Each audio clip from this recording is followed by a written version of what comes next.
नमस्कार, मैं हूं आपके साथ मयंक। आज 9 मई है और पिछले 12 घंटों के अंदर बीती रात सारे डेवलपमेंट्स जो ईरान और अमेरिका के बीच में हुए हैं, हॉर्मूज में किस तरह से डेवलपमेंट्स हुए हैं, उन पर सारी खबरें, सारे अपडेट्स हम आपको बताएंगे। ये जो खबरें आ रही हैं उसके मुताबिक बीती रात हॉर्मूज में लगातार धमाकों की आवाजें सुनाई देती रही, जो दावे ईरान की तरफ से किए जा रहे हैं। ईरान ने कहा है जिस तरह से अमेरिका ने ईरान के 2 टैंकर्स पर हमला किया स्ट्रेट ऑफ हॉर्मूज में, उसका बदला लेते हुए ईरान ने भी एक ऑयल टैंकर पर कब्जा कर लिया है। इसके अलावा जो खबरें हैं, लगातार फायरिंग की घटनाएं हो रही हैं, लगातार ड्रोन अटैक्स हो रहे हैं, यानी हॉर्मूज में तनाव अपने चरम पर है और मामला धीरे धीरे एक बड़े जंग की तरफ आगे बढ़ता दिखाई दे रहा है।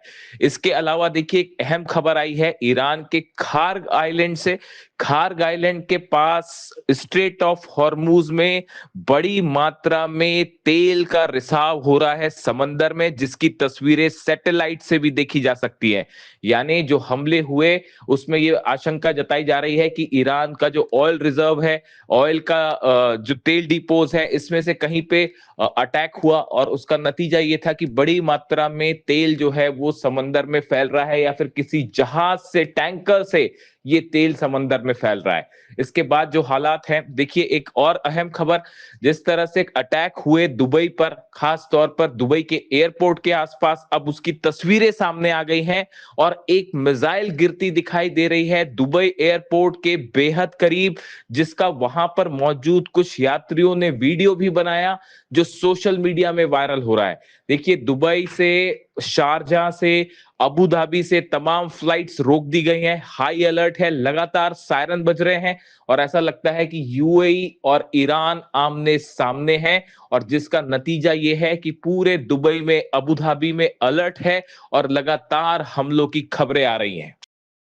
देखिए, जिस तरह से हमला हुआ ईरान के ऊपर, कल हमने देखा जिस तरह से ईरान के आइलैंड्स पर हमले हुए, अमेरिका ने अपने जहाज़ों को हॉर्मूज से क्रॉस करवाने की कोशिश की। आखिर ये क्यों किया गया? ये एक प्रकार से क्या ईरान को उकसाने के लिए किया गया, या इसके पीछे कोई बड़ा मकसद था?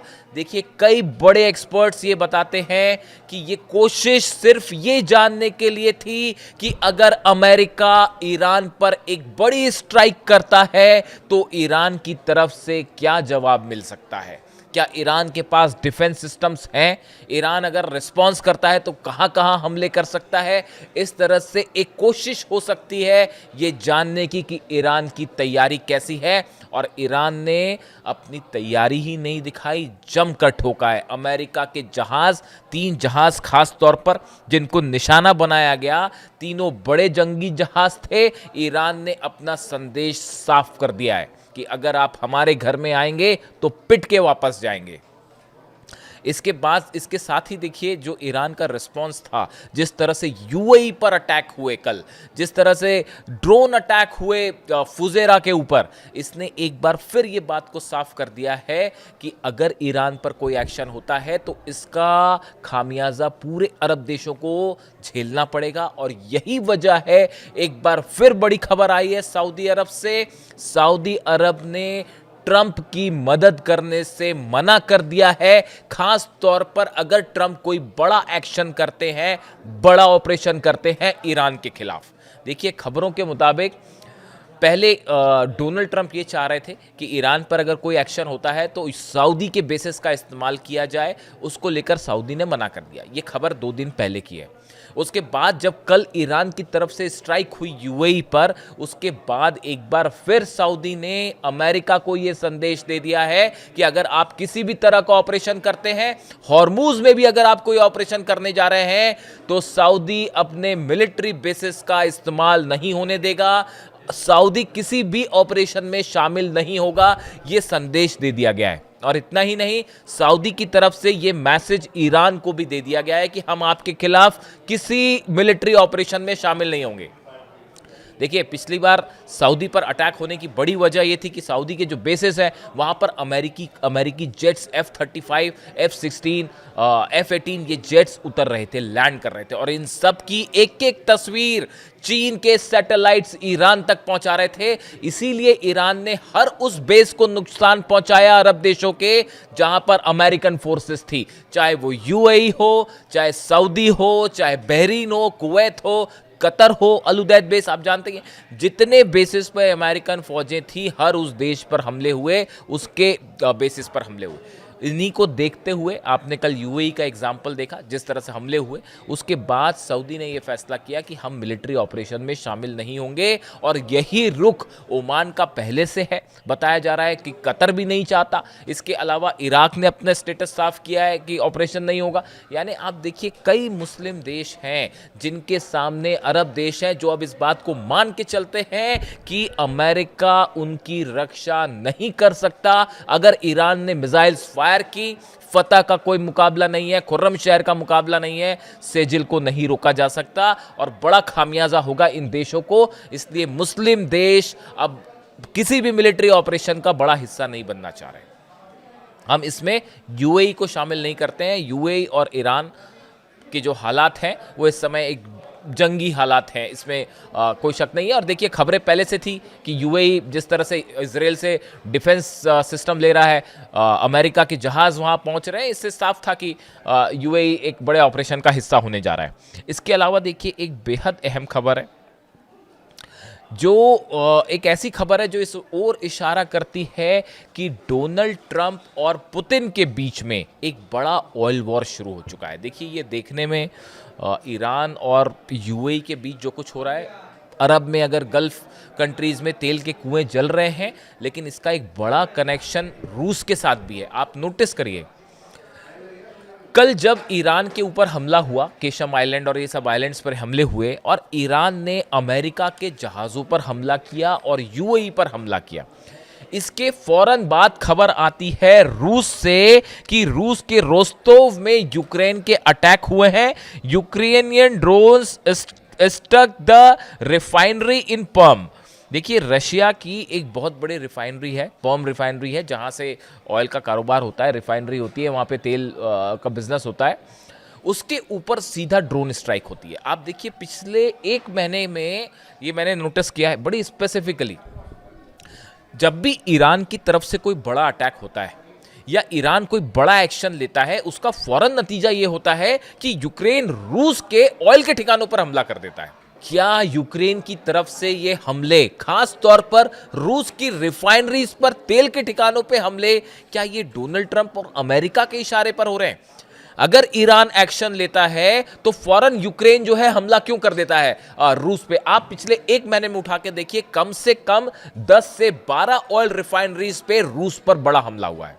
चाहे वो तुअब से ऑयल रिफाइनरी हो, चाहे किरीश हो, ये बहुत बड़ी रिफाइनरी है। और कल पर्म में जिस तरह से हमला हुआ, ईरान अमेरिका के जंगी जहाजों को हमला कर रहा है और वहां पे तुरंत कुछ ही चंद घंटों के अंदर यूक्रेन ने ड्रोन लॉन्च कर दिए। जबकि आज परेड है रशिया में, जो है वो बड़ी परेड है, जिस तरह से नाजी जर्मनी के ऊपर जीत हासिल की रूस ने, उसको लेके सोवियत यूनियन की जो है विक्ट्री परेड है वो है आज रूस में। उसको लेकर पुतिन जो है वो एक सीज फायर का अनाउंसमेंट करने वाले थे, इस तरह की खबर है, खास तौर पर इस परेड के लिए कि अगले 2 दिनों तक सीज फायर होगा और किसी तरह का हमला हम नहीं करेंगे। लेकिन उसके चंद मिनट पहले यूक्रेन की तरफ से ऑयल रिफाइनरी पे हमला करके न सिर्फ इस सीज फायर को नहीं होने दिया गया, बल्कि रिफाइनरी पर अटैक किया गया। क्या फुजेरा पर जो हमले हुए, ये ऐसा लगता है मानो इसका मिडिल ईस्ट और ईरान से सीधा कनेक्शन है। जो मैं कहना चाह रहा हूं कि क्या पुतिन पर यह दबाव बनाने की कोशिश हो रही है और ये एक बड़ा ऑयल वॉर छिड़ गया है। अमेरिका अपने ऑयल को बेचना चाह रहा है इंटरनेशनल मार्केट में, और जो रूस का तेल है और ईरान का तेल है, इसको रोकने की कोशिश है, चाइना को रोकने की कोशिश है, चाइना के व्यापार को रोकने की कोशिश है। और बड़ी हैरानी की बात यह है कि बस चंद दिनों बाद डोनाल्ड ट्रंप जो है वो चीन जाने वाले हैं, और हालात ये है कि चीन और अमेरिका के बीच तनाव अपने चरम पर है। यूनाइटेड नेशंस में चाइना वीटो कर रहा है प्रस्ताव को अमेरिका के, जो कि ईरान के खिलाफ आ रहा था कि स्ट्रेट ऑफ हॉर्मुज खोला जाए। ऐसे हालात में जो ये हमले हो रहे हैं यूएई पर, दुबई पे, इसको लेकर अगली जो बैठक है डोनाल्ड ट्रंप की और जिनपिंग के बीच प्रस्तावित बैठक है, इसमें सबसे बड़ा मुद्दा ईरान और हॉर्मूज होने जा रहा है। अब सवाल ये है कि इसमें, इस डील में क्या ट्रंप और जिनपिंग की मुलाकात ईरान को लेके, हॉर्मूज को लेकर कोई बड़ी खबर लेके आएगी? क्या अमेरिका ने अपना ऑपरेशन अब तक बड़ी जंग को इसलिए रोक रखा है क्योंकि ट्रंप की मुलाकात होनी है जिनपिंग से? और क्या ये प्लान है कि इस मुलाकात के फौरन बाद एक बार फिर फुल फ्लेजेड वॉर देखने को मिलेगा और सीज फायर पूरी तरह से खत्म हो जाएगा?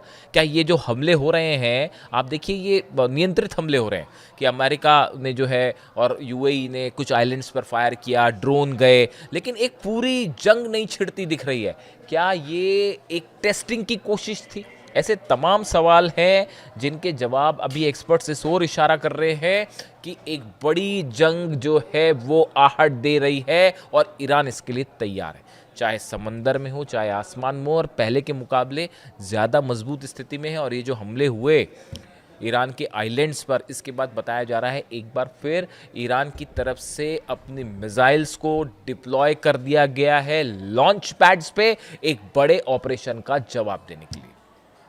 यानी पूरे हॉर्मूज में, मिडिल ईस्ट में एक बार फिर भयंकर जंग का खतरा मंडरा रहा है। एक ऐसी जंग जो शायद इस बार शुरू होगी तो उसका परिणाम पहले के मुकाबले कहीं ज़्यादा विध्वंसक होगा। कमेंट करके बताइए वीडियो कैसा लगा और अपनी राय रखिए कि आखिर अमेरिका का मकसद क्या है। क्या ये वाकई यूरेनियम और न्यूक्लियर जिसके लिए कहा जा रहा है कि ये जंग है, या इसका पीछे का मकसद एक ऑयल वॉर शुरू हो चुका है और वो शायद डोनाल्ड ट्रंप और पुतिन के बीच में है, और इसमें ईरान जो है, ईरान को एक ऐसे सिचुएशन में रखा गया है जिसके नाम पर ये जंग हो रही है, लेकिन असली निशाना कहीं और है। वीडियो कैसा लगा कमेंट करके ज़रूर बताइए। Thank you so much.